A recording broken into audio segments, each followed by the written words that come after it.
आज मैं बात करने वाला हूँ क्षत्रियों के लिए राजपूत शब्द के प्रयोग का ऐतिहासिक शोध।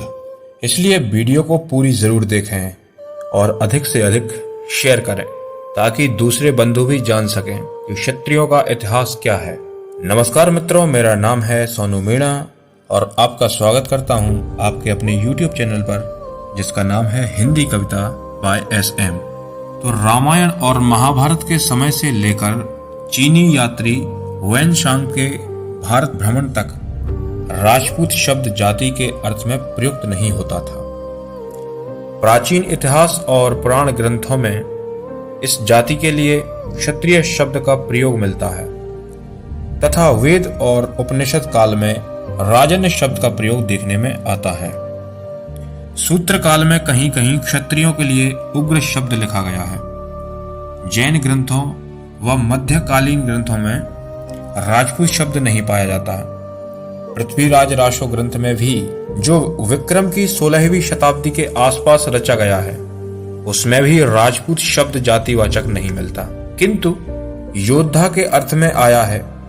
उस समय राजपूत जाति कोई विशेष जाति नहीं गिनी जाती थी। मुसलमानों के आक्रमणों तक यहाँ के राजा क्षत्रिय ही कहलाते थे। बाद में इनका बल टूट गया और ये स्वतंत्र राजा के स्थान पर सामंत नरेश हो गए। मुसलमानों के समय में ही धीरे धीरे इन शासक राजाओं की जाति के लिए राजपुत्र या राजपूत शब्द काम में आने लगा। फिर धीरे धीरे यह शब्द जाति सूचक होकर मुगलों के समय अथवा उससे पूर्व सामान्य रूप से प्रचार में आने लगा। राजपूत या रजपूत शब्द संस्कृत के राजपुत्र का अपभ्रंश अर्थात लौकिक रूप है। प्राचीन काल में राजपुत्र शब्द जाति वाचक नहीं किंतु क्षत्रिय राजकुमारों या राजवंशियों का सूचक था, क्योंकि प्राचीन काल से पूरा भारतवर्ष क्षत्रिय वर्ण के अधीन था।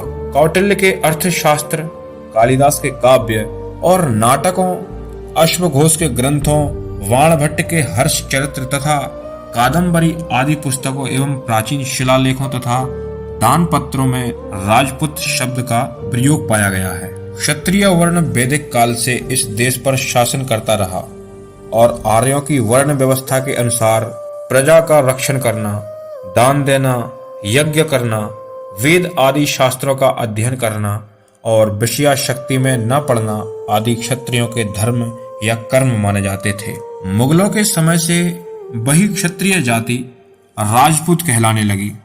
प्राचीन ग्रंथों में राजपूतों के लिए राजपुत्र, राजन्य, बाहुज आदि शब्द मिलते हैं। इसके बाद पुराणों में सूर्य और चंद्र वंश जो राजपूतों के वंश हैं उनकी भी उत्पत्ति क्षत्रियों से मानी गई है। 16 संस्कारों को धारण करना राजपूतों के लिए अनिवार्य था।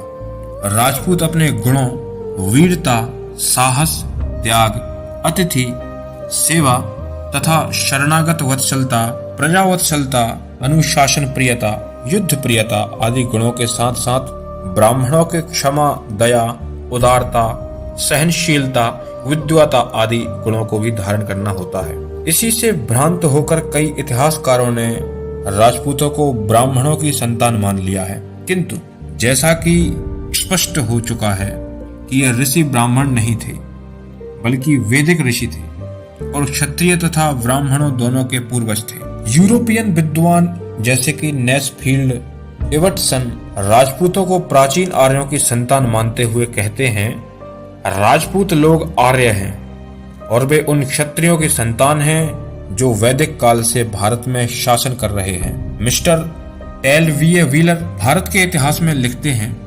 राजपूत जाति भारतवर्ष में सबसे स्वाभिमानी है। कई इतिहासकारों ने यह सिद्ध किया है कि राजपूत विशुद्ध आर्यों की संतान हैं और उनकी शारीरिक बनावट, गुण और स्वभाव प्राचीन क्षत्रियों के समान है।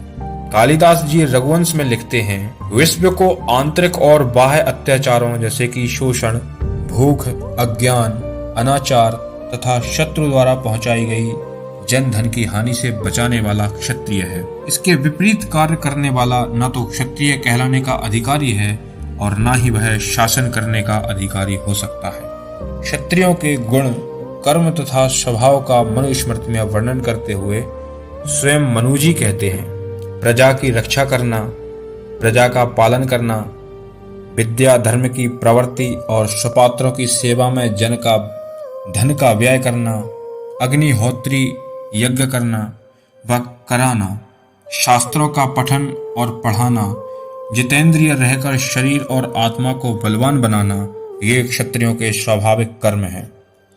श्रीमद् भागवत गीता में क्षत्रियों के गुणों और कर्मों का वर्णन करते हुए श्री कृष्ण अर्जुन को कहते हैं, शौर्य, तेज, धैर्य, दक्षता और युद्ध में न भागने का स्वभाव और दान तथा ईश्वर का भाव ये क्षत्रियों के स्वाभाविक गुण तथा कर्म है। देश, धर्म तथा संस्कृति की रक्षा में सर्वस्व त्याग की भावना ही राजपूतों का सबसे बड़ा गुण एवं कर्म रहा है। इसीलिए इस जाति ने मध्यकाल में सैकड़ों साके और जौहर किए। विश्वामित्र जैसे महामुनि, राजा हरिश्चंद्र जैसे सत्यवादी, राजा रघु जैसे पराक्रमी, राजा जनक जैसे राजर्षि, श्री राम जैसे पितृभक्त, श्री कृष्ण जैसे कर्मयोगी, कर्ण जैसे दानी, मूर्धध्वज जैसे त्यागी, अशोक जैसे प्रजावत्सल, विक्रमादित्य जैसे न्यायकारी, राजा भोज जैसे विद्वान, जयमल जैसे वीर, प्रताप जैसे देशभक्त, पृथ्वीराज जैसा साहसी योद्धा,